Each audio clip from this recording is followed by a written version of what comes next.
Good morning mga kainday. 10 AM pa lang dito. Aroy, sobrang init na ng araw. Parang 2 PM na. Sobrang sakit sa balat. Pero no choice. Mga kainday, kailangan inday party ng job ang pagpapainit. Paminsan-minsan, di ba? Minsan lang naman. Kaya tiis-tiis lang, at least may matatanggap na monthly sahod o, diba? Isa naman nakahilata ka, wala kang pera. Sa Pilipinas ka, wala kang pera. Minsan, sabihan ka pa ng asawa mo kung ano bang ginagawa mo dito. Diba? Real talk lang. Pag-iisipan ka pa.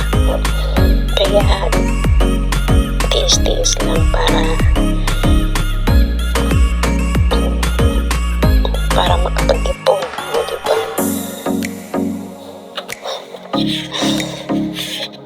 Tiis lang sa init.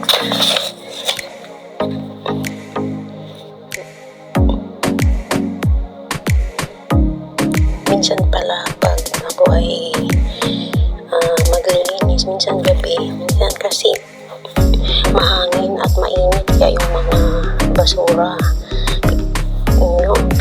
pinapalit ng hangin. Pag magsampay naman ako sa gabi, kaso lang minsan madaling araw na kami makauwi, galing gala ng amo kong gala. Kaya no choice, magsasampay talaga. Pero in fairness, sampay lang naman.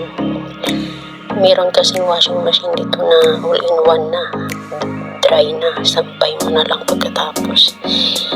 Kaya less din sa hirap ng trabaho. Buti ba mapadali yung trabaho mo habang tulog pa yung alaga mo. Kaya time management lang kung paano mo gagawin yung trabaho mo. Kaya sa mag-abroad yan, kaya nyo yan.